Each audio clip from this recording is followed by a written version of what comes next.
Queridos irmãos, queridas irmãs, então, dando-se sequência, o vídeo hoje é de 364. A Gênese, capítulo 17, o tema um só rebanho e um só pastor. Então, ainda nos encontramos na questão de número 32. E é a 32 mesmo. Então, nós vamos iniciar onde nós encerramos. É lógico, né, Luiz? Encerrou, tem que começar, tem que iniciar ali. Então, Kardec continua dizendo assim: a fim de chegarem a esta, as religiões terão que encontrar-se num terreno neutro.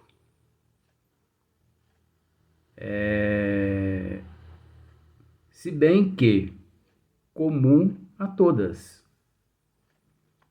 Para isso, todas terão que fazer concessões. Todas terão que fazer lá, que conceder licença, permissão, autorização, consentimento, né?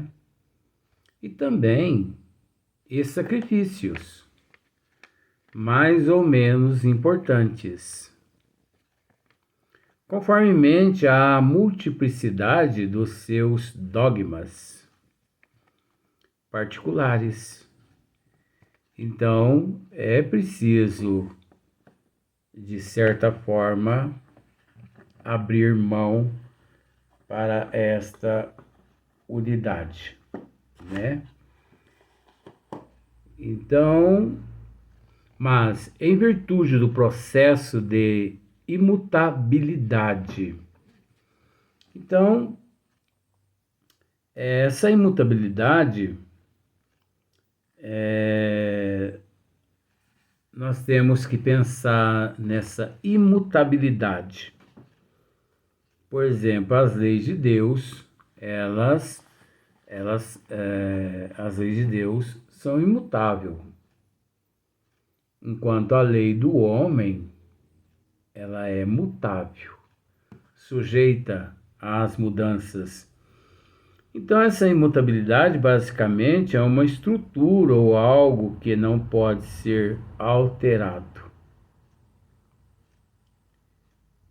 Que todas professam, por incrível que pareça, todas professam a iniciativa das concessões. Não poderá partir do campo oficial, em lugar de tornarem no alto ponto de partida, tomá-lo-ão embaixo por iniciativa individual. Desde algum tempo, um movimento vem se operando de descentralização. Então, sinônimo de descentralização, descentrar, desconcentrar, afastar, distanciar, dissociar, dispensar, separar, é o que todos necessitarão, obviamente. Tendente a adquirir irresistível força. O princípio da imutabilidade. Então, vejamos. O princípio aí da imutabilidade, que as religiões hão sempre considerado uma égide conservadora, tornar-se-á elemento de destruição, dado que imobilizando-se ao passo que a sociedade caminha para a frente. Os cultos serão ultrapassados e depois absorvidos pela corrente das ideias de progresso. A imobilidade, em vez de ser uma força, torna-se uma causa de fraqueza e de ruína para quem não acompanha o movimento geral. Ela quebra a unidade, porque os que querem avançar se separam dos que se obstinam em permanecer parados. No estado atual da opinião e dos conhecimentos, a religião, que terá de congregar um dia todos os homens sob o mesmo estandarte, será a que melhor satisfaça a razão e as legítimas aspirações do coração e do espírito, que não seja em nenhum ponto desmentida pela ciência positiva. Então, olha só, no estado atual da opinião e dos conhecimentos, a religião que terá de congregar um dia todos os homens sobre o mesmo estandarte, será a que melhor satisfaça a razão e as legítimas aspirações do coração e do espírito, que não seja em nenhum ponto desmentida pela ciência positiva. Obviamente, Kardec, narrando dessa forma, ele já demonstra que religião, se assim podemos dizer, no futuro permanecerá entre os seres que aqui existirem, entre os seres que aqui permanecerem, né? Que, em vez de se mobilizar, acompanhe a humanidade em sua marcha progressiva. Então, olha só para você ver. Que, em vez de se imobilizar, acompanhe a humanidade em sua marcha progressiva, sem nunca deixar que a ultrapassem, que não for nem exclusivista, nem intolerante, que for a emancipadora da inteligência, com o não admitir senão a fé racional, aquela cujo código de moral seja o mais puro, o mais lógico, o mais de harmonia com as necessidades sociais, o mais apropriado, enfim, a função na terra, o reinado do bem, pela prática da caridade e da fraternidade universal. É óbvio que Kardec, Hippolyte Léon Denisard Rivail, nesse instante, ele, de certa forma, ele nos descreve a imutabilidade dos desígnios das leis de Deus perfeitamente conforme se encontra no Espiritismo. Porque detentora de todos os atributos, os quais Hipólito e Leon Denis Rivail aqui nos descreve, com todo respeito, apenas o Espiritismo. Porque o Espiritismo é, acima de tudo, de ordem divina, não é de ordem humana. São leis imutáveis, né? Que é essa imutabilidade. São leis imutáveis, que não se mudam e que acompanha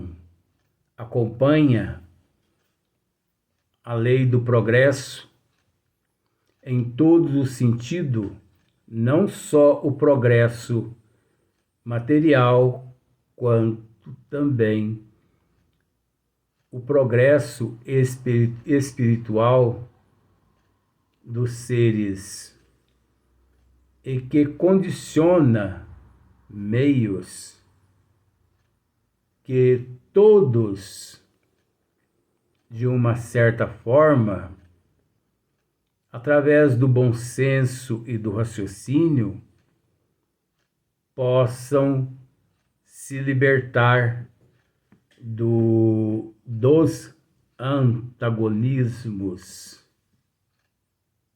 possam se libertar, de certa forma, dos antagonismos mesmos que muitos sistemas detêm e muitas crenças, muitas religiões, muitas ciências. Então, atributos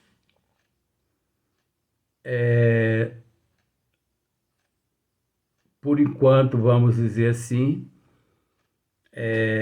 vinculados apenas ao Espiritismo. Tanto é que, olha a sequência. O que alimenta o antagonismo? Olha só, o antagonismo. O que alimenta o antagonismo entre as religiões é a ideia generalizada por todas elas de que cada uma tem o seu Deus particular e a pretensão de que este é o único verdadeiro e o mais poderoso. Isso é muito importante que Kardec está dizendo aqui. Hoje em dia, o que alimenta o antagonismo, hoje em dia, ou vamos dizer,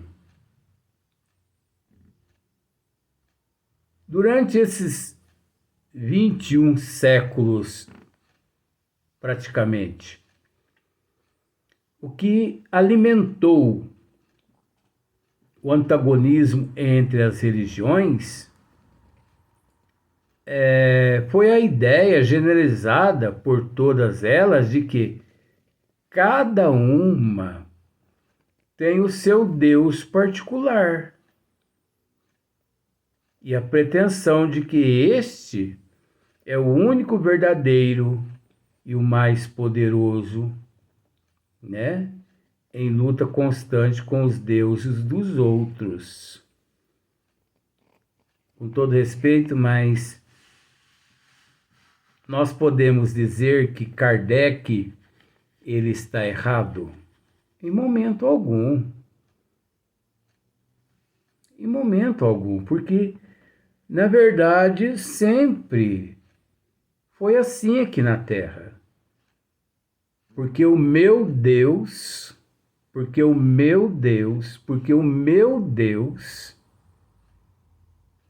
aí nós nos lembramos daquela passagem quando um jovem interroga nosso Senhor Jesus Cristo a respeito do primeiro mandamento das leis de Deus, que mais ou menos, a esse jovem ele diz mais ou menos assim: amarás o teu Deus acima de todas as coisas e o teu próximo como a ti mesmo. Então vamos voltar. Olha o que Jesus disse numa passagem de um evangelista que eu me esqueço agora. Amarás o teu Deus acima de todas as coisas e o teu próximo como a ti mesmo. Que Jesus, nesse momento, quis dizer àquele jovem é que todos nós, podemos dizer que todos nós possuímos, todos nós temos um Deus. Ah, mas o único não é a inteligência suprema, a causa primeira de todas as coisas? Sim, mas é preciso entender uma coisa. O que é Deus? Deus é a inteligência suprema, a causa primeira de todas as coisas. Só que esse Deus, inteligência suprema, a causa primeira de todas as coisas, ele só será aceito e só será compreendido quando aqui na Terra nós colocarmos em prática aquilo que Sócrates nos disse: conheça-te a ti mesmo. Porque todo aquele que conhece a ti mesmo, ele reconhece um único Deus dentre bilhões de deuses individuais. Você conseguiu entender, com todo respeito? Só quando nós nos conhecermos que aceitaremos apenas um Deus, que é a inteligência suprema, a causa primeira de todas as coisas. Quando nós nos conhecermos, nós vamos aceitar esse Deus como sendo único. Enquanto não nos conhecermos, o orgulho, o egoísmo, a inveja, o ciúme, a arrogância, de certa forma, serão deuses a nos sustentar no nível evolutivo qual nos encontramos. Porque quantas pessoas, por falta de conhecimento, são apócrifas. Quantas pessoas que por falta de conhecimento, elas são fanáticas, são obsidiadas religiosamente? Quantos milhões de pessoas que têm lá o seu Deus individual, o seu Deus particular, aquele Deus que ela busca barganhar com ele, com coisa que Deus carece de barganhas. Então, quando nós nos conhecermos, daquele momento em diante, passamos a aceitar apenas um Deus, que é o Deus da inteligência suprema, a causa primeira de todas as coisas. Até lá, o orgulho, a inveja, o ciúme. Até lá, os sistemas, né?